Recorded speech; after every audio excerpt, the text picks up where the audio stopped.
Vamos a ver métodos de unión ahora, que son varios métodos. Vamos a verlos muy rápidamente y nos vamos a tratar de enfocar más en el método láser, pero obviamente métodos como arco sumergido, MIG y TIC son los más convencionales, los más conocidos, ¿cierto? La soldadura por haz de electrones puede sonar, pero es más específica, desconocida. La soldadura por arco plasma podría ser más frecuente. La soldadura láser es muy específica, pero tiene un rol importante en la industria automotriz. Y después vienen soldaduras como la de ultrasonido, la por difusión atómica y por explosiones controladas, que son más exóticas, por así decirlo. Menos conocidas, pero necesarias en algunos casos en particular. Bueno, todas estas soldaduras también pueden categorizarse según la fuente de calor que se use, ¿cierto? Sea por térmica o mecánica, y también el tipo de gas de protección que tengan, sea vacío, gas inerte, el recubrimiento propiamente tal, la escoria, ¿cierto? Etcétera. Bueno, las soldaduras por energía radiante, láser de electrones, las que son mecánicas son tipo explosivo o por ultrasonido, las que serían térmicas, ¿cierto? Termoquímicas, podrían ser plasma, bueno, también las que serían por arco eléctrico serían las conocidas, TIC, MIG, ¿cierto? Etcétera. Pero acá hay un tema importante. Las soldaduras se pueden dividir en dos grandes familias que tienen que ver con la geometría de la pileta. Unas se llaman por un fenómeno en 3 dimensiones y un fenómeno en 2 dimensiones, lo que son sobre todo las soldaduras que conllevan fusión, ¿cierto? Derretimiento, sea por la acción de un arco eléctrico, unas láser, unas electrones, ¿cierto? Una llama de óxido de acetileno, por así decirlo. El fenómeno 3D es el más común, el menos reciente, y tiene que ver con el hecho de que la conducción de calor en la pileta es en 3 dimensiones, como uno esperaría. ¿Por qué no serlo? Porque es una placa tridimensional. El calor va a fluir en las direcciones X y Z, hacia adelante, hacia abajo, hacia los lados, ¿cierto? Este tipo de soldadura tiende a ser con una pileta grande, ancha, y eso tiene algunos problemas porque la zona fundida puede ser muy masiva y empezar a colgar, por así decir, si es que estuviera en voladizo, lo que lo retiene básicamente la tensión superficial. Mientras que el fenómeno 2D es más reciente y tiene que ver con fuentes de calor de mucha intensidad que están concentradas de alguna manera, sea por una lente o en el caso de las electrones por unas bobinas magnéticas que son capaces de concentrar el haz eléctrico. Y en ese caso es tanta la intensidad de que la fuente de calor, sea el láser o los electrones, funde la superficie. Ya en el video anterior explicamos que el sólido se va a fundir y una vez que se produce el líquido, ese líquido va a facilitar la penetración de la energía y se va a generar una especie de perforación que va a estar llena de líquido en un momento, pero en el instante en que la fuente de energía empieza a avanzar sobre la placa, se va a generar una situación de equilibrio en donde ese líquido no necesariamente va a ser expulsado, sobre todo si es que no tenemos un gas de aporte como el caso del corte que empuja. Si hay un gas solamente de protección a baja presión, ese líquido por tensión superficial tendería a quedarse en ese orificio que se formó, pero pudiese ocurrir vaporización del mismo líquido. Y esa vaporización también va a penetrar al interior del líquido y la expansión del gas va a producir un agujero, o sea, una especie de cilindro o de perforación dentro del líquido. Lo que va a hacer ese agujero dentro del líquido va a permitir que el láser penetre más en profundidad y se absorba a lo largo de toda la profundidad de este canal cilíndrico. Este canal cilíndrico realmente se le llama keyhole en inglés, que viene a ser como el llave, el agujero de una cerradura, ¿cierto? Es un canal cilíndrico, un cilindrito cilíndrico, Y esa es la clave de esta soldadura, porque va a poder penetrar espesores muy gruesos y el cordón de soldadura va a ser angosto. En estos casos, si yo quiero soldar espesores gruesos que estén uno al lado del otro, ¿cierto? Voy a tener una pileta muy grande, porque esa pileta, su radio va a corresponder al espesor de la placa. Entonces, si el espesor de la placa es considerable, el radio va a ser, el ancho de esa pileta va a ser 2 veces esa profundidad. Acá no ocurre lo mismo. Acá el láser o las electrones penetran por este mecanismo de vaporización y canal capilar, que se le llama. Y el ancho va a estar dado por la velocidad, cuánto tiempo la fuente de calor está en esa zona. Pero si esto es un fenómeno rápido, ese ancho puede ser muy delgado y por lo tanto no voy a tener el problema del grosor del cordón de soldadura. Y puedo penetrar. Esto lo vamos a ver un poquito más adelante igual, pero es bueno mencionar que hay dos grandes familias en los procesos de fusión térmica, ¿sí? Un fenómeno en 3D y en 2 dimensiones. Bueno, los métodos convencionales de tipo arco eléctrico los conocemos, ¿cierto? Es un alambre de metal que puede estar o no recubierto por un recubrimiento que generalmente es una mezcla de muchos materiales. Puede tener celulosa, puede tener arenilla, rutilo, ¿cierto? Va a tener algún aglomerante, generalmente algún hidróxido de algo, de potasio, de sodio. Podría también tener elementos químicos que ayuden a desoxidar o eventualmente hasta aliantes también. Los aliantes también pueden venir eventualmente en el núcleo, que es la varilla metálica, de manera de ir condicionando la química que tenga la soldadura, así que yo la quiero hacer más resistente a alguna característica, ¿cierto? Entonces, lo normal es la varilla con el núcleo de metal, con la pasta de recubrimiento, pero también podemos tener situaciones donde el recubrimiento se aplica directamente. O bien también el sistema va en continuo, ¿cierto? O sea, es un arco, es una varilla no fija. Estas varillas generalmente son de un cierto largo, por lo tanto, una vez que se agotan, hay que cambiarla. Acá podríamos tener una especie de varilla que se va desarrollando y se va aplicando en el tiempo, la cual ya está previamente recubierta, o bien también podemos aplicar el recubrimiento aparte, y con una varilla también de largo continuo. Una alternativa también que existe es, en vez de usar recubrimiento sólido, usar gases de algún tipo. Puede ser helio, podría ser argón, CO2, que de alguna manera también ayudan a estabilizar el arco eléctrico, ¿ya? Y evitan que el oxígeno llegue a la pileta. La función de este recubrimiento también es eso, es producir una costra, una capa que mantiene la pileta más tibia o caliente para que se solidifique a una menor tasa. Así que cumple una función de protección de oxidación, mantener las tasas de enfriamiento menos pronunciadas, adicionar material. Entonces, realmente el secreto está en el recubrimiento y cada empresa tiene, o con mucho recelo, guarda esa composición. Pero se sabe que son celulósicos, mayormente son rutílicos, otros que, y tiene todo tipo de elementos, ¿cierto? Variados. Pero eso ya pasa a ser un secreto industrial de cada empresa, que lo guardan con mucho recelo. Eso es lo que sería la familia más o menos de las soldaduras tipo arco eléctrico, que aparecieron más o menos en 1900, ya con el rendimiento de la corriente continua alterna. Esto es lo que habíamos hablado tiempo atrás de la electrificación en Estados Unidos. Empezaron a ver que podían conectar, hacer pasar corriente por un alambre que, por el efecto Joule, el roce de los electrones calienta la punta del núcleo, se funde y esas gotitas caen al material con el cual se está haciendo el arco, el material base.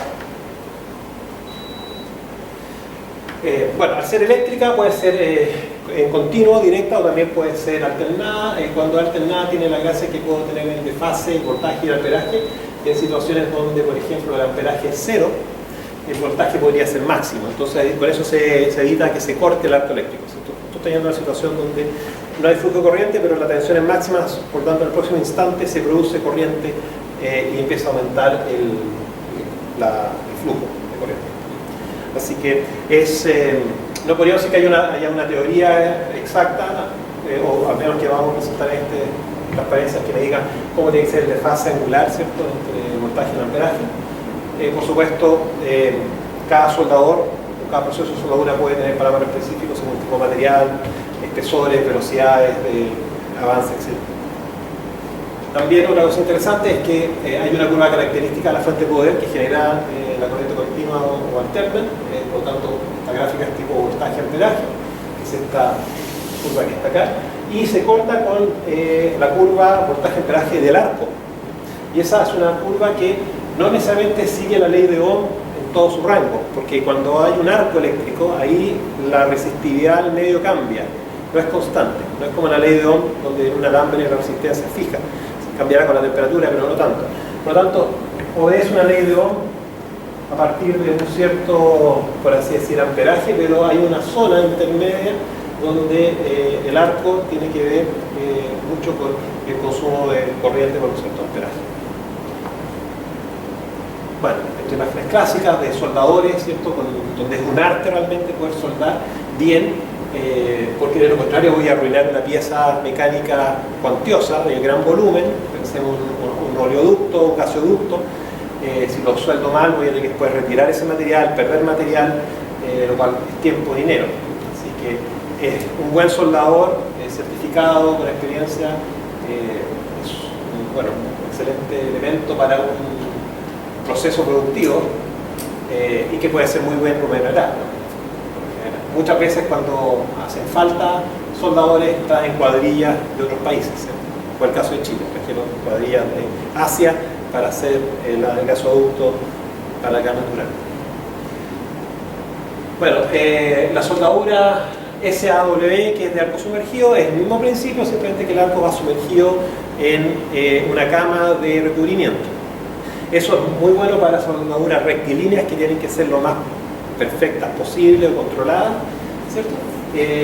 Pero tenemos una fuente de poder, ¿cierto?, con su curva característica, donde se controla el voltaje, el amperaje, puede ser DC, puede ser AC. Vamos a tener en este caso el alambre que se funde, el basta con la varilla. Vamos a tener la aplicación de recubrimiento, ¿cierto?, a través de una tobera, de un silo, ¿cierto?, la pieza, y generalmente esto es para soldadura rectilínea, por lo general. La forma es eso, una máquina que va a hacer soldadura en una dirección. Perfiles I, por ejemplo, se sueldan de esta manera, porque muchas veces necesito que tengan buena calidad la soldadura y sueldo por un lado, después sueldo por el otro, roto por un lado, por el otro, y así hago mi perfil I, asegurándome que no hay ningún tipo de interrupción en la soldadura y que se logran los parámetros necesarios de penetración, enfriamiento, para que el acero sea lo más resistente y no se fragilice. Estos procesos de SAW sumergido son generalmente económicos, no son versátiles en términos de geometría, ¿cierto?, son para temas rectilíneos. Voltaje 440 volts trifásicos, ¿cierto?, amperaje hasta 2000 amperes. Entonces, cuando uno hace el producto, acá ve la potencia, ¿cierto?, estamos hablando de 2000 por casi 400, estaríamos hablando entonces de 8000, 80.000, casi de un mega de watt de potencia, lo cual es mucha energía que no toda se transfiere al metal fundido, gran parte se pierde por conducción. Eso en el caso ya máximo de operación, ¿cierto?, puede ser un valor intermedio. Pero las soldaduras, por ejemplo, a electrones láseres son mucho más eficientes, porque con kilowatts de potencia se logran hacer soldaduras equivalentes. El diámetro de los electrodos generalmente van de 1 milímetro a 1,5 milímetros. De la variante de los arcos eléctricos vienen las más conocidas recientemente, que son las NIG, MIG y TIG, ¿cierto? MIG de Metal Inert Gas, es soldadura con gas inerte y metal. Entonces simplemente que ahí el recubrimiento sólido se cambió por un gas que puede ser helio, puede ser nitrógeno eventualmente, pero sobre todo CO2 o mezclas que tienen. También ahí hay todo un conocimiento de qué mezcla, para qué tipo de electrodo, para qué tipo de material, etc. Pero es la misma cosa, una fuente de poder, DC a C, el sistema de aplicación del alambre, que es por desembobinado, ¿cierto? Y bueno, sabemos que la fuente DC está conectada a la placa y el otro polo está a la punta del alambre que va a aportar el material. Entonces es mucho más manual, más flexible, más versátil, pero también tiene, como todo, hay que aprender a usarlo, ¿cierto? Pero tiene muchas ventajas de manualidad y flexibilidad que la de arco eléctrico, como manual, convencional. ¿Cuál es la idea, cierto? Entonces tenemos el material que avanza, se funde, viene la pistola con su tobera donde se aplica el gas protector y también ese gas esteriliza el arco eléctrico, ¿no? Para que sea continuo. Acá se ve una mejor foto ahí en el detalle donde se está depositando el material, está la temperatura, está el arco eléctrico, el flujo de gas y el foto de lo que es Linde de hoy día, haga en su momento anterior. Y esta se puede robotizar, tiene esa característica. Esta es una foto de la empresa Inmopol, que ya no existe en Chile, que se dedicaba a hacer butacas para las camionetas D-Max 500 en la planta de General Motors en Arica. Entonces tenían brazos robotizados para hacer la soldadura MIG de la estructura metálica del asiento. Bueno, puede soldar materiales ferrosos o no ferrosos, se puede incorporar brazo robótico, es flexible, tiene un costo relativamente competitivo, no es tan cara como otras tecnologías y tiene ventajas. ¿Qué pasa con el tipo de arco? Puede ser cortocircuitante o globular, de diferentes metodologías. Esto es mejor verlo en la gráfica. Básicamente la punta del alambre de aporte se funde con este efecto Joule. Parte del calor sube por el alambre, por supuesto, pero gran parte se concentra en la punta, se derrite y la tensión superficial genera una gota. Esa gota cuelga y puede pasar una situación donde se rompe la gota y esa es la que cae. Y el mismo arco, que el arco hay que pensar que es una mezcla de los electrones, ¿cierto? Pero también del gas que fluye, que está ionizado también. Los electrones adquieren energía cinética por el voltaje y su carga, y el gas se ioniza y empuja la gota, y la gota va depositándose. Pero también hay otras situaciones donde esa gota puede colgar y hacer un cortocircuito. Toca el material base, ¿cierto? Y ahí se corta. Entonces, acá vemos que para poder cortar la gota hay que aplicar un pic de voltaje, un tirón, para que se rompa. Pero en este caso, básicamente cuando se produce el cortocircuito, el voltaje cae, ¿cierto? Y después hay que volver a subirlo para ya cortar la finalidad. Así que eso ya es tema específico de cada fuente de voltaje, no vamos a entrar en detalle de esto, ¿cierto? Después viene la soldadura TIC, donde el M se cambió por una T por el tungsteno. El tungsteno es un elemento refractario que se funde recién a los 3.000, casi 4.000 grados Celsius, ¿cierto? Por lo tanto, puede servir como arco, como elemento de electrodo de arco, que no se fundiría o que duraría mucho. O sea, la punta siempre va a desprender algo de material, pero puede durar bastante más. Entonces es una especie de electrodo no consumible, al contrario de los otros que son consumibles, y que el material de aporte se aplica colateralmente, salvo que yo no quiera aplicar material de aporte y solamente use el electrodo para fundir, ¿cierto? Pero muchas veces va con el material de aporte colateralmente, y también es manual. Se podría automatizar, pero el uso es manual por general. Entonces acá se ve el electrodo de tungsteno que está incandescente, generando el arco, el flujo de gas, y acá la varilla de material de aporte fundiéndose, generando una pileta, ¿cierto? Pero recordemos que todos estos métodos son tipo 3 dimensiones. El calor fluye en todas las direcciones porque el arco eléctrico es muy grueso. Genera temperatura, calor, pero no se está concentrando como en el caso del láser o un arco eléctrico donde tú tienes ahí áreas milimétricas de concentración. Acá pueden ser varios milímetros cuadrados de concentración. En estas otras técnicas llegas a décimas. Entonces ahí cambia completamente la forma en que opera el flujo de calor. Así que también la misma idea, fuente de poder, que probablemente es la misma que una MIG, casi la misma que una de arco eléctrico convencional. Lo que cambia nuevamente es la pistola, tal vez, el tungsteno como electrodo, y acá también se ocupan gases de aporte, argón, CO2 en algunos casos. Tal vez ahí ya cada proceso y metal sobre todo va a tener un caso particular. Así Si quiero hacer una soldadura de titanio, probablemente la voy a hacer de esta manera, donde la varilla de titanio es lo que yo aporto, cosas por el estilo. Acá aparece también una cosa interesante, la punta del electrodo va a hacer una diferencia en cómo concentro la energía también. El arco eléctrico tiene que verse con una punta muy aguda o muy obtusa, también juega un rol, y también eso va a ayudar a ver cuánto penetro. Yo podría hacer una soldadura sin aporte material usando TIC y hasta incluso tener el fenómeno este de 2 dimensiones con TIC también. Si es que tengo la suficiente potencia y logro concentrar con una punta muy, por así decir, aguda, del electrodo, la energía en el material. Acá también es interesante, se puede comparar lo que es TIC con MIC desde el punto de vista de cómo cambia la temperatura en el tiempo como ciclo térmico desde el centro del arco. Y lo que pasa es que en la soldadura MIC la energía que se va por el alambre se entrega al material, ¿cierto? Ese aspecto es más eficiente porque de alguna manera todo el calor latente que se está acumulando, sensible y latente que se acumula en el electrodo, se va a la pileta.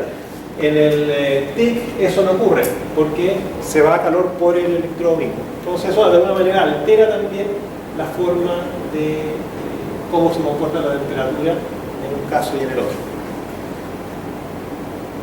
Bueno, ventajas que pueden tener o capacidades, acá realmente se usan cosas más específicas normalmente donde el aporte tiene que ser pocas cantidades, titanio, aluminio, magnesio. Se puede también robotizar, las fuentes de poder van a ir también, bueno, en los mismos rangos de 200, 500 amperes, ¿cierto? Y el valor es económico, tal vez por $5.000, o sea, del orden de los 4 millones de pesos, tal vez uno puede adquirir un sistema de soldadura TIC. Otra cosa es saber soldar bien, pero es menos prohibitivo que un sistema láser o de arco de electrones que puede estar en decenas de millones de pesos.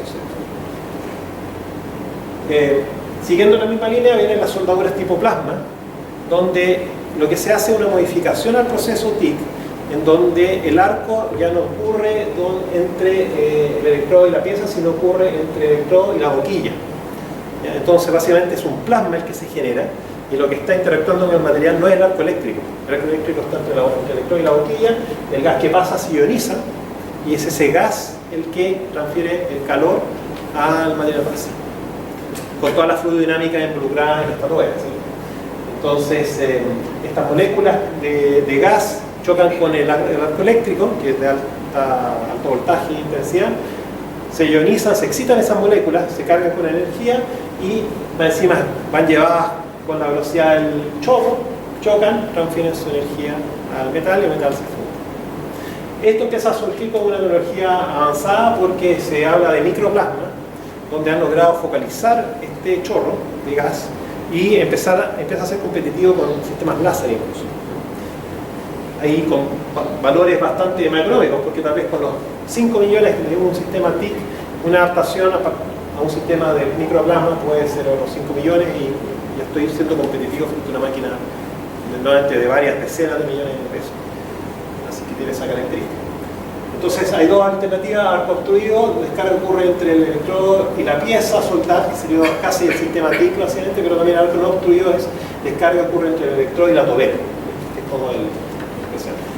Acá generalmente hay también una doble tobera donde hay un gas que ioniza y el gas de protección. Entonces generalmente el de protección es helio, porque tienen potencial de ionización muy alto, o sea, ionizar helio toma mucha energía y probablemente necesito un gas de ionización más fácil de ionizar, que podría ser CO2 también o nitrógeno, pero para proteger el resto del oxígeno ocupo helio, por ejemplo, o argón tal vez. Bueno, esta también se ocupa mucho para depositar material, ¿cierto? No se mete para la soldadura, se remueve entre las válvulas de los autos, se pueden rectificar las válvulas, mecanizar, rectificar y se aporta material encima y después se vuelve a mecanizar. Hay microplasma, como dijimos, después hay plasma intermedio y también está el keyhole plasma, que es el cual también se puede concentrar y permitir hacer efecto keyhole y por lo tanto soldar en 2 dimensiones, o sea, en anchos muy acotados y profundidades grandes. También se puede lograr características. Tiene, como todo, ventajas, desventajas, ventajas, gran variedad de metales pueden ser soldados, hasta espesores de 6 milímetros, y con keyhole puede llegar a 20 milímetros, así que se logra ese efecto. Con equipos de $6.000, como $10.000. Y desventajas, hay que tener entrenamiento, destreza, si es que no se automatiza. Si se automatiza, tal vez es más fácil, una vez ya programados los robots, implementados el sistema, hacer soldaduras adecuadas. Tiene alta luminosidad y elevado ruido y salpicadura. Ahora, lo elevado ruido lo explicamos en el video anterior, porque estas toberas tienen una característica, son todas convergentes. Y las toberas convergentes, ya a 2 bares de presión, independientemente del gas, cuando descargan a la atmósfera, hace que la velocidad supere la del sonido. Entonces, a 2 bares de presión, una tobera convergente se ahoga y pasa de rango sónico a supersónico. ¿Qué significa eso? Es que hay ruido, hay ondas de choque, y estas cosas meten mucho ruido. Bueno, ¿cómo yo podría arreglar eso? Con una tobera convergente, divergente. Pero fabricarla no es trivial, ¿cierto? Porque va a depender de cada presión, también el tamaño de la garganta, el tipo de gas también. Por lo tanto, complicaría. Probablemente hoy día ya hay empresas que ofrecen cabezales convergentes y divergentes, porque es algo que se sabe hace ya mucho tiempo, no es nuevo.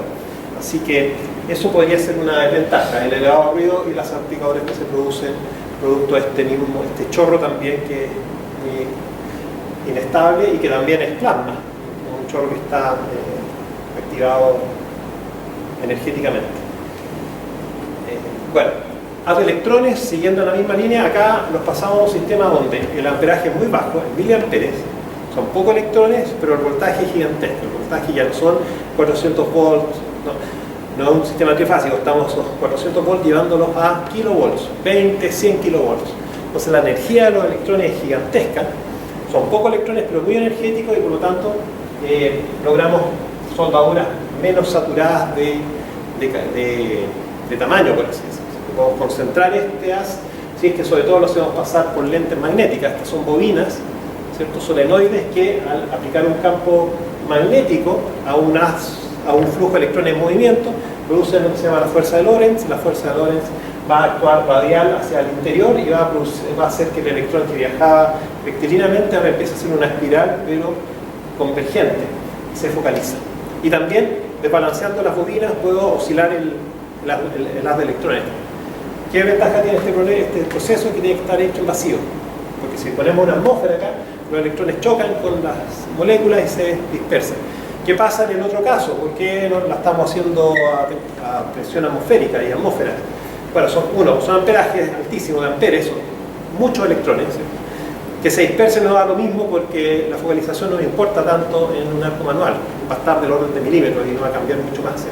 Acá no, acá yo juego con focalizaciones submilimétricas, ¿sí? Y por lo tanto el efecto keyhole o de capilaridad es sumamente importante e interesante. Entonces, ¿cuál es mi idea? Es que puedo concentrar, puedo penetrar interiores difíciles de alcanzar con las otras técnicas, manuales o automáticas, como sean. Puedo penetrar varios materiales, porque tengo mucha energía por unidad de área. Tengo 1000 amperes, pero por kilovolts, entonces tengo una potencia enorme y por áreas pequeñísimas. Y lo puedo hacer solo con la soldadura superior y inferior. O sea, muy versátil, pero obviamente es un sistema caro, carísimo. Y tiene otras desventajas, genera rayo X también, otra desaceleración de electrones una vez que chocan con las placas. Entonces emite rayo X, requiere vacío, es de alto costo, así que es muy específica. Se puede acelerar hasta la placa, puedo tener voltaje de este electrodo superior a la placa o a un electrodo intermedio. El electrodo superior tiene una característica, que me llaman el field electrode, electrodo de campo, para que emita electrones, ¿cierto? No es solamente producto del voltaje, porque también acá hay una distancia bastante grande, que va a ser 1 metro o más, ¿cierto? Por lo tanto, el voltaje de quiebre es difícil de lograrlo, como lo había explicado en el video anterior. Pero si yo caliento el electrodo, hago pasar también una corriente por el electrodo y lo caliento, ahí se genera emisión termiónica, que se llama, que los electrones libres, están a alta temperatura y por lo tanto muy ávidos de salir del metal dado un voltaje. Entonces puedo acelerarlo el electrodo a un valor intermedio de posición para que sigan de largo los electrones. Lo focalizo y probablemente acá incluso podría poner un material que no es conductor. Lo otro es acelerarlo hasta el metal, que tendría que ser un material conductor, o sea, hasta la pieza metálica. Hay dos alternativas. Pero tiene esa característica. Podríamos poner tal vez un cerámico o incluso poner un material orgánico dentro y también va a ser capaz de soldarlo o perforarlo. Así que tiene esa. La cámara de vacío, dijimos, tiene que ser de alto vacío, no poner moléculas, sino el haz de electrones se dispersa completamente. El diámetro de focalización puede ir a 0.1 a 0.5 milímetros de espesor, porque realmente no hay límite con el campo magnético que puedo aplicar. Así que tiene esa característica. No es así con los láseres, donde hay una cierta limitación en la óptica. Rango de voltaje hasta 150 kV, ¿cierto? Con miliamperes de flujo de corriente y aplicaciones, soldaduras pequeñas, soldaduras de alta penetración, etc. Pueden ver alguna imagen. Esto es un ejemplo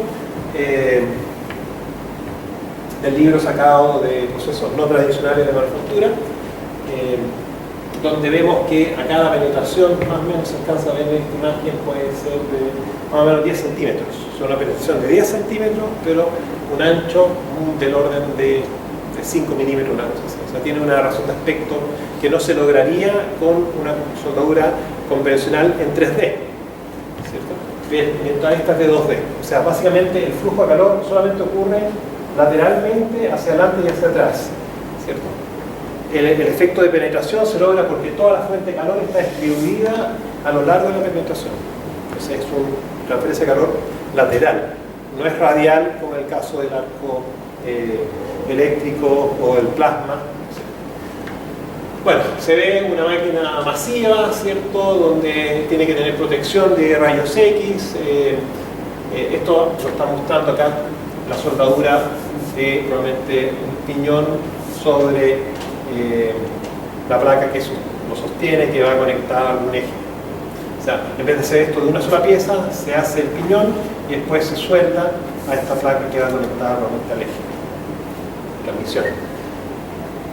Bueno, entonces tiene ventajas y ventajas que puede penetrar hasta 10 centímetros fácilmente, 100 milímetros, velocidades de 12 metros por minuto de avance, puede soldar materiales disímiles, etc. Desventaja, rayos X, $1 millón una de estas máquinas fácilmente, ¿cierto? Hay que monitorear el proceso, la alineación es compleja, tiene como todo ventajas y desventajas. ¿Cierto? Pero acá también en ventaja la zona afectada de calor, la saca es muy angosta, muy delgadita, lo cual ayuda a tener soldaduras mucho más precisas, ¿cierto? Menos distorsión térmica. Bueno, y sobre la soldadura láser, sería como la última de las soldaduras de fusión.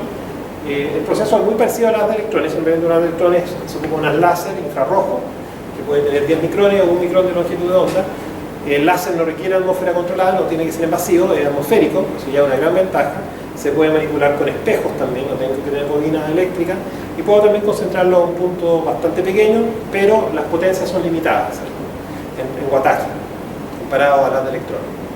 Así que tiene esa característica. Puede ser pulsado, pero realmente nos interesan los medios continuos que se asemejan más a las soldaduras convencionales, donde podemos tener láser de neodimio ya, que ya hablamos de ellos en el video anterior, CO2 y fibra, que son los más recientes, los que logran varios kilowatts de potencia en equipos de poco tamaño y costos bastante más asequibles hoy día de lo que era tal vez 5 años atrás. Acá se ve con una mejor perspectiva el efecto Keyhole. El láser se concentra, derrite el material, se produce un pequeño líquido que empieza a absorber la energía penetra, se funde y después se genera un canal capilar con vapor. Y ese vapor empieza a empujar el líquido. Y como está avanzando, se genera un equilibrio, donde se está, por así decir, fundiendo, abriendo el líquido, pero avanza la fuente de calor y el líquido atrás se cierra. Entonces va dejando como resultado la unión soldada. Entonces parte de la energía láser también sale por abajo, pierde una fracción, pero acá se aprecia mejor que está el líquido con el láser interior que está vaporizando el fluido, y esa presión es la que mantiene el sistema en equilibrio. Para soldar se requiere solamente el láser, la lente y la boquilla. Acá no nos importa si la polarización es circular o lineal, porque se homogeniza en la pileta. Acá lo estamos sacando el fundido como lo hacemos en el corte. El corte láser es muy parecido a la soldadura, con la diferencia que en el corte yo saco el fundido soplándolo con una boquilla también concentrada y coaxial al láser. Así que soldar es mucho más simple, pero tiene menos aplicaciones como el corte. El corte láser hoy día está masificado en el mundo. La soldadura está en nichos muy específicos todavía, la automotriz sobre todo. Vamos a saltar eso, creo que he mencionado ahí estas cositas. Y acá también otra imagen del libro de Bill Steen, ¿cierto? Donde se observa el láser generando el quijón o el canal capilar, la zona fundida, y esto se puede ver como un sistema cuasi estacionario. Si yo me muevo con la fuente, lo que voy a ver es la zona fundida, formando una especie de elipse con un agujero en el medio, de manera que esa presión de vapor mantiene ese agujero que permite que entre el láser, pero a medida que yo avanzo se va cerrando por detrás, pero abriendo por delante. Entonces en estado cuasi estacionario siempre yo vería lo mismo si es que me muevo con la fuente de calor. Es como ver una foto estática, pero estoy en movimiento. ¿Okay? Así que entonces, ¿qué logramos con esto? Soldadura 2D, alta penetración, bajo ancho. Esa es la característica que tiene esta soldadura. Acá hay algunos ejemplos de imágenes donde el quijón llega hasta acá abajo en un material transparente, y claramente a medida que esto avanza, después la solidificación empieza a ocurrir, y acá se ve todavía no está solidificado, se está solidificando hacia el quijón.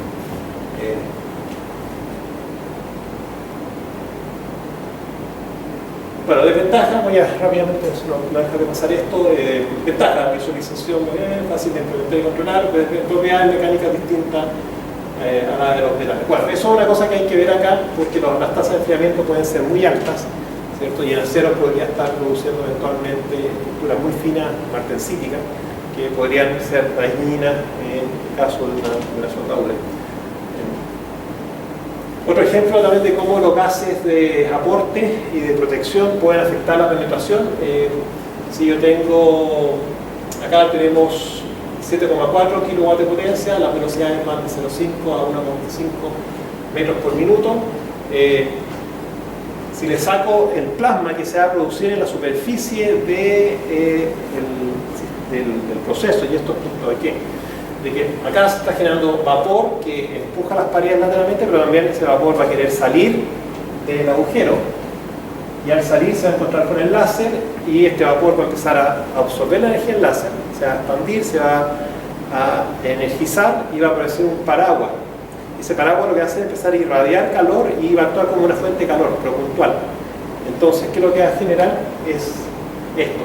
Si suprimo ese plasma que se produce en la superficie, producto del vapor que está saliendo hacia arriba también, por variación de presión, voy a lograr efectos Quijón bastante buenos. Pero si no lo suprimo, pasa esto, de que el plasma se ubica acá arriba, irradia calor y empieza a engrosar la pileta arriba. Entonces es una pileta más ancha arriba que después cae hacia abajo. Entonces, también, a mayor velocidad, menor penetración, con el corte láser.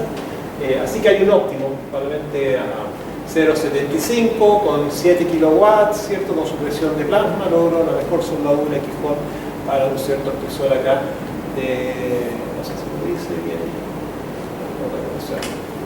de tantos milímetros. Ok, entonces, ¿cuáles son los gases para suprimir estos plasmas? Resalta el helio tiene un potencial de ionación muy alto, se cuesta mucho ionizar el helio, por lo tanto se ocupa para sacar el plasma que se pueda generar por los vapores metálicos que suben y absorben parte del láser. Esta soldadura puede ser en ángulo, tiene mucha versatilidad espacial, se puede con los espejos angular, ¿sí? También soldar varias piezas simultáneamente. Para tener ideas, la penetración en milímetros puede llegar a 4 milímetros a velocidades de fácilmente 15 milímetros por segundo o más, con 1,5 kilowatts de potencia. O sea, necesitamos potencias muy altas. y también el efecto de helio, nitrógeno, aire, ¿cierto? Si tengo helio, logro penetraciones mayores que con nitrógeno que con aire. Con aire incluso se da un efecto nocivo donde pierdo penetración.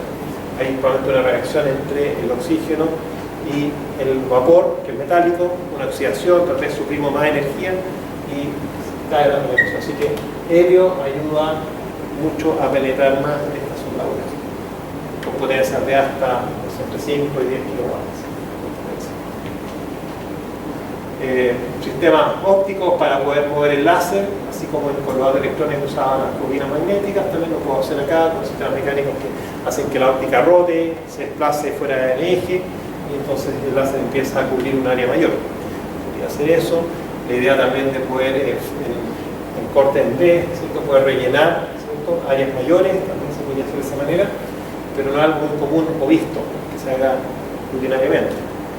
Puede ser también ya con fibra óptica o también con espejos, ¿cierto? Si es que la potencia es muy grande. Fibra óptica son para ciertas longitudes de onda, una micra, con 10 micras tengo que usar este tipo de sistema, así que también.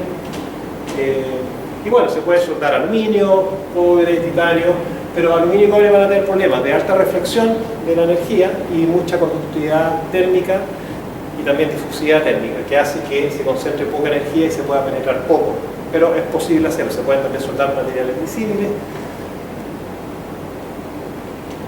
Los aceros al carbono pueden tener problemas de sintetización también o eventualmente de formación de martensita. Hay que sacar el carbono equivalente según los elementos de variantes que tenga, porque las tasas de enfriamiento pueden ser altísimas en algunos casos y pasarme de la nariz del diagrama TTT. Entonces acá, acero martensítico y ferrítico, a soldar con láser, pero el enfriamiento de grupo fácil fragiliza el cordón. Si es una serie de oxidado austenítico, no hay problema. Ese tipo de situación. Después, ventajas frente a métodos convencionales, ausencia de contacto con el material, acá no hay ningún tipo de contacto, ¿cierto? Se elimina la distorsión térmica, placa delgada, soldadura regional restringida, alta velocidad de proceso, eliminación efectiva de calor, no se requiere aporte material. Se puede hacer también con aporte material, pero no se usa, presión atmosférica. Eso es desventaja, alto costo, diseños de machinas para poder alinear el láser con la zona de la soldadura y fragilización del cordón en soldaduras debido a solidificación súbita y formación de burbuja o vaporización de impurezas. Es muy intenso el calor que está generándose en la zona.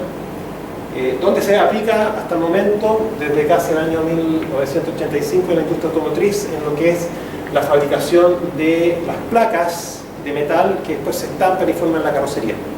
¿Qué es lo que empezó a hacer Toyota hace ya bastante tiempo? Empezar a presoldar placas de distinto espesor, de distinto material, o con recubrimiento, pensemos un acero que esté zincado, con un acero sin ese tratamiento. Y con eso lo que se logra es poder ahorrar material, ¿cierto? Este es el mejor ejemplo, donde podemos tener placas de distinto calibre, de calibre 2, 1,25, 1,75. Esto es porque es más resistente en esta zona, acá también la parte del motor. La zona de acá abajo podría venir con un acero zincado, no es necesario arriba, sobre todo en los países donde usan sal para el invierno, etc. Entonces con esto me ahorro también toda la zona de la puerta. Si es que logro hacer una soldadura previa al estampado, donde mezclo estos diferentes calibres, diferentes materiales y ahorro espacio. La soldadura láser va a permitir para cierto tipo de acero, ¿cierto? Que no haya fragilización y que el estampe posteriormente no rompa el cordón. Así que esto es un ejemplo. Una placa, 2, 3, ahorro espacio y puedo entonces estampar y lograr una pieza compleja con diferentes espesores, diferentes materiales y con ahorro material. Ejemplos también. Acá se ve las 1, 2, 3. Generalmente son soldaduras rectilíneas, son muy complicadas, con diferentes espesores, diferentes materiales y sobre ellas se estampa y se logra sacar una pieza después compleja que va a la ensambladuría. Así que, entonces, ¿qué es lo que está ocurriendo? Se ocupan aceros que se llaman HSLS de alta resistencia, baja aleación. HSLA, High Strength Low Alloy. Ese acero tiene poco contenido de carbono, bajo aliantes, entonces, dado el fuerte enfriamiento, genera una estructura de grano muy pequeña que por el efecto de Hall-Petch aumenta la resistencia del material y permite que después en la deformación plástica no se rompa la soldadura y permite hacer este tipo de procesos. Entonces, hoy día gran parte de los automóviles alemanes, japoneses, yo diría, y otros europeos también, están presoldados con láser y después estampados. Pero los cordones son tan delgados que no se ven, o sea, la pintura los tapa. Probablemente hasta uno pudiese sacar la pintura y no va a notar la unión. Y esto fue Toyota quien lo inició en el año 85, después fue Alemania quien lo sigue, pero requirió de parte de toda la línea de producción una filosofía tipo japonesa, como ya mencionamos en capítulos anteriores, donde todo tiene que estar muy bien pensado, muy bien hecho, porque si al sistema de soldadura láser llegan piezas que estén desalineadas, por ejemplo, el láser no va a ser capaz de hacer el seguimiento y van a quedar mal soldadas. El láser va a pasar por una línea, si no calzan perfectamente, no van a poder unirse adecuadamente. Entonces, para implementar este tipo de tecnología se requiere un ordenamiento que se sabe que Estados Unidos vino a implementar esto en sus plantas recién en el año 2000, o sea, casi 15 años después de Japón y Alemania, porque requeriría un cambio cultural en la planta que fue iniciado por Japón y Alemania. Bueno, hay una eficiencia de unión que se define como, no una eficiencia, tiene unidad, ¿cierto? Pero es el espesor por la velocidad, o sea, cuánta área lateral de soldadura estoy logrando, ¿cierto? Partido por la potencia acoplada. Esa eficiencia se puede comparar en diferentes procesos, ¿cierto? El de óxido de acetileno es más bajo, porque claro, una llama dispersa el calor. Y la llama también tiene el problema que no tiene potencia realmente, tiene más bien una temperatura, ¿cierto? Que eso también va a depender del tipo de material si lo logra fundir o no. Mientras con un láser yo puedo lograr cualquier temperatura focalizando el láser, básicamente. Arco manual, ya de 2 a 3 factor, TIC hasta 2 también, muy parecido a este, sumergido 4 a 10, por esto que está sumergido se pierde en el calor, láser 15 a 25 de electrones 20 a 30. Y esta que tiene muy alto, 65-100, es una soldadura por resistencia eléctrica. Básicamente se pone en contacto las dos superficies y se hace pasar una corriente que por efecto Joule también funde, por resistividad, a corrientes de alta frecuencia. También se puede ver esta comparación en la pileta resultante. Cuando tenemos arco manual, tenemos piletas gruesas de poco profundidad, muchas veces hay que hacer muchas pasadas para poder llenar el material, ¿cierto? Es lo mismo con gas tipo MIG. Ya con plasma logramos cosas más penetrantes y podríamos tener un poquito de quejón, penetración capilar. Láser de electrones, si estoy desfocalizado, voy a lograr lo mismo tal vez que las manuales, ¿cierto? Pero si logro focalizar, tengo efecto de capilaridad y tengo soldadura 2D versus 3D, cómo fluye el calor.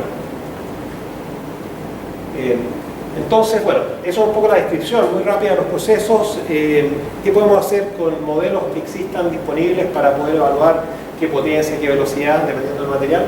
Bueno, el más famoso de todo es la ecuación de Rosenthal, que fue publicada en el año 1946. Bueno, acá conviene mencionar un poco de que históricamente, hoy día ya se sabe que en el año 1905, esta misma ecuación fue presentada por un físico inglés, en Inglaterra, por Wilson. Ahora bien, el paper de Rosenthal no hace mención al trabajo de Wilson, no se sabe por qué, puede ser que Rosenthal no haya tenido acceso a esa publicación, que es un libro más que nada. Pero bueno, ¿qué es lo que hizo Rosenthal en su paper que marcó un antes y un después en la teoría de soldadura? Él resuelve el problema de una fuente de potencia que se mueve rectilíneamente a velocidad constante en un medio semi-infinito, una placa grande. Logra obtener una ecuación analítica que predice bastante bien los valores empíricos obtenidos en esa época, ¿cierto? Acá se ven los puntitos empíricos y acá se ven las curvas que se obtuvieron a partir de la ecuación que tuvo Rosenthal. Así que se usa mucho para poder tener una referencia de cuánta potencia y velocidad aplicar en los materiales. ¿Cuál es la idea de Rosenthal? Básicamente es que yo voy a resolver la ecuación de calor, pero en un sistema cuasi estacionario, o sea, yo me muevo con la fuente, y con eso veo estas isotermas que me definen la pileta, ¿cierto? De manera estacionaria. Entonces tengo la ecuación de calor, tengo las condiciones de borde, pero lo importante es que ocupo un sistema de movimiento, o sea, mi X fijo, ahora le resto la velocidad de avance y tengo un X móvil, le llamo sí, lo que sea. Y ahí lo reemplazo en mi ecuación, la resuelvo y obtiene esta ecuación Rosenthal, que es una ecuación, pensemos, cerrada, donde yo puedo tener el campo de temperatura a una instancia R de la fuente. Si mi fuente está acá, yo puedo darle valores de R diferentes y voy a tener las temperaturas en sus puntos. ¿De qué depende esta ecuación? De la potencia, uno esperaría, lineal con la potencia, amplifica con la potencia, es inversamente proporcional a la distancia de la fuente, o sea, claramente, mientras más lejos estoy en esta curva, voy a estar probablemente a menor temperatura, y esta es una curva de isotemperatura, ¿cierto? Voy a poner eso, ¿no? Todo esto está a temperatura Tm, ya hacia el interior aumenta la temperatura, y mayor hacia el foco, donde está el láser.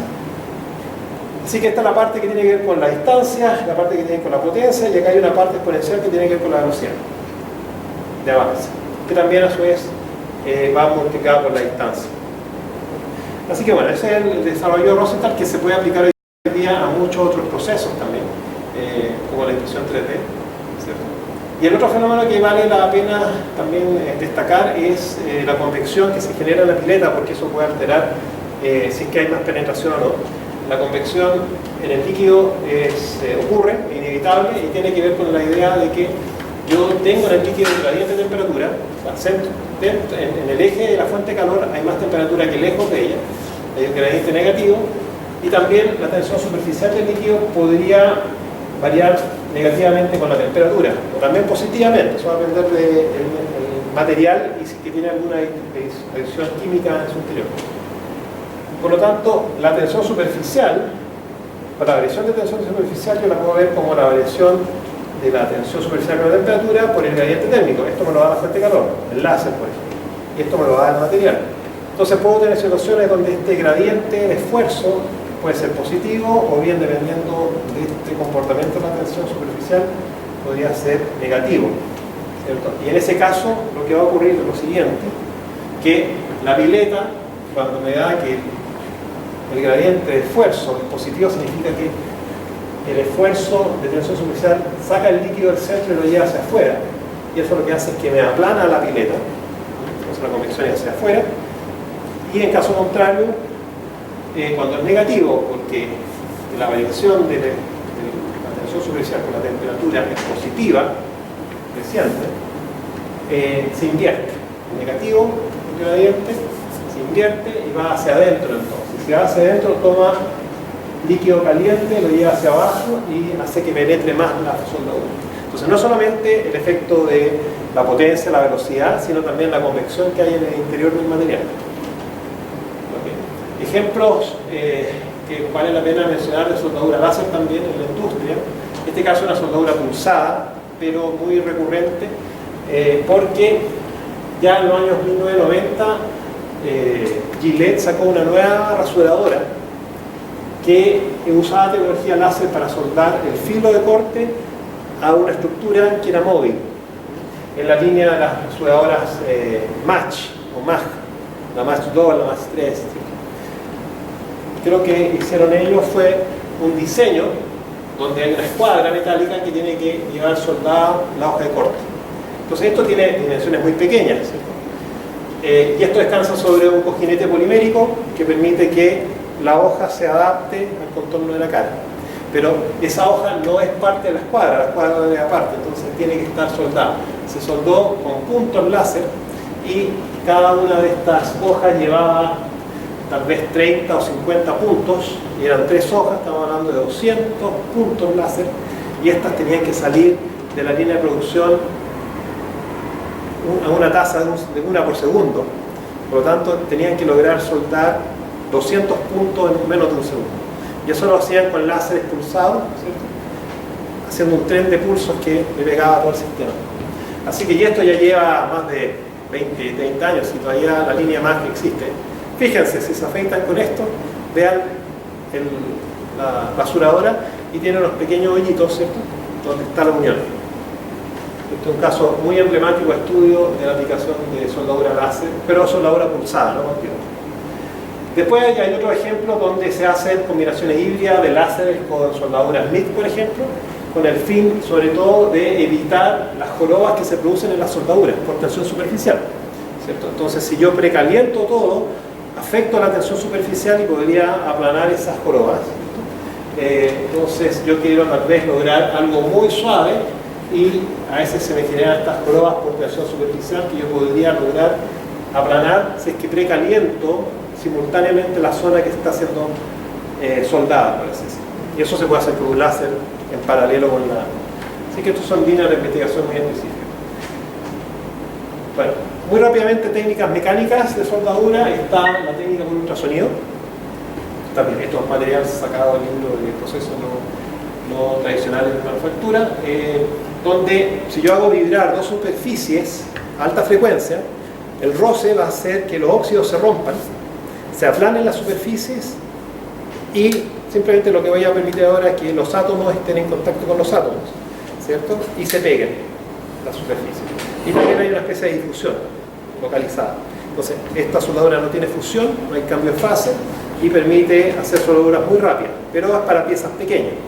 Si quiero soldar un cable eléctrico a una placa, probablemente esto me podría servir. O si dos placas muy delgaditas, las puedo hacer. Entonces, básicamente es un sistema con un generador de alta frecuencia que produce un movimiento oscilatorio entre dos superficies. Ese movimiento va dado por algún sistema mecánico, un transductor con punta cónica que al vibrar rápidamente produce que esto oscile también, pero esto oscila en esta dirección y este yunque está fijo con la pieza a la cual quiero soldar y por vibración se une. Tiene esa característica este tipo de soldadura. Puede ser horizontal, vertical. Realmente ocupan, para hacer vibrar, se ocupan piezoeléctricos, ¿cierto? O sistemas magnetorresistivos que permiten, dado un voltaje alterno, generar un desplazamiento alterno del material y producirlo. Se pueden soldar materiales disímiles, ¿cierto?, que a veces no son compatibles, que el hierro y el cobre no se pueden soldar por fusión, no son visibles. Acá se podría, cosas por el estilo. Entonces hay tablas que me permiten decir qué material con qué puedo soldar, porque también hay un fenómeno de difusión, ¿cierto? El contacto permite que átomos de un material penetren en el otro y ahí se hace una unión metalúrgica más resistente. Su ventaja: no necesita gases, no hay material de aporte, no genera calor excesivo, materiales con gran conductividad eléctrica se podrían también soldar, porque el problema con láser es que el cobre y el aluminio reflejan y puedo soldar espesores muy pequeños. Y de ventaja, está limitado por el espesor, no puedo poner piezas muy grandes, ¿cierto? Hay problemas que a veces las mismas piezas se pegan a la máquina, porque está todo vibrando, ¿cierto? Entonces podría ocurrir eso, que termino soldando la pieza que quiero soldar a la placa, se termina soldando la punta de la máquina, etcétera, cosas por el estilo. Ese tipo de unión, que casi es sin efecto térmico, y la última es, que es muy curiosa, es por explosión. Y esto se descubrió, entiendo, después de la Primera Guerra Mundial, donde se observaron que piezas metálicas de carros blindados estaban soldadas unas con otras después de explosiones. O sea, había dos pedazos de acero que estaban unidos porque cuando explotó algo, estalló, y eso hizo que un metal chocara con otro y se unieran. Entonces, ¿cuándo yo necesito esta soldadura tan específica? Cuando, por ejemplo, necesito hacer un recubrimiento de un material, por ejemplo, cobre sobre una placa de acero, 10 centímetros de cobre sobre 20 centímetros de acero, en un área de 10 por 5. ¿Cómo hago esa soldadura? ¿Dónde se requiere esto que estoy hablando? En los reactores nucleares. La vasija de presión tiene que estar recubierta con diferentes materiales. ¿Y cómo hago ese recubrimiento? O sea, ¿cómo logro hacer una capa y después otra? ¿Cuál es la esencia de esto? Que pongo los dos materiales a una cierta distancia uno de otro, una distancia menor, probablemente para el centímetro o menos, al material de arriba le pongo explosivo sobre toda su superficie, un explosivo especial, especialmente diseñado, etc. Y hago que deflagre, o sea, que se inicie la explosión, pero no es que explote todo, o sea, se controla el frente de deflagración o de explosión. Bueno, esa expansión súbita, que es muy violenta, muy potente, va a hacer que la pieza se mueva, o sea, caiga, la empuja hacia la pieza, choca con el material base y se empiezan a unir. Y en la interfase donde se están uniendo,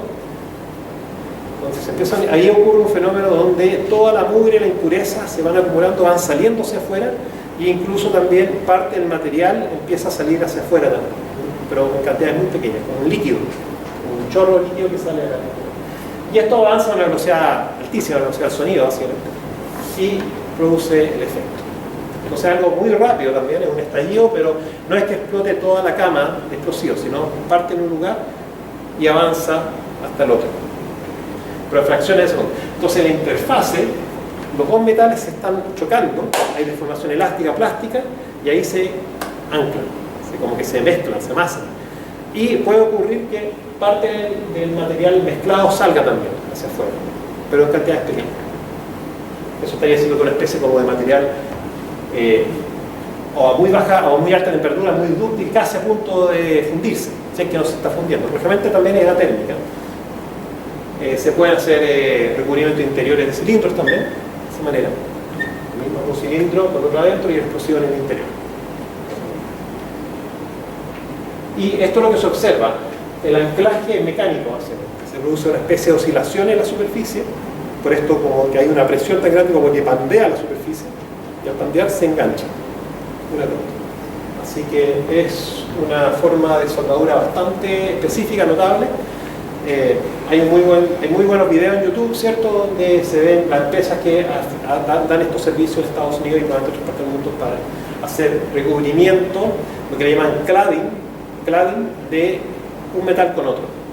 Generalmente lo hacen en el interior de una mina, ¿cierto? Una mina todavía en desuso, tienen que poner la placa, poner el explosivo, salir todos de ahí y lo detonan. Entonces también tiene un riesgo, porque no queremos que esto deflagre en el momento que hay alguien adentro de la mina. Así que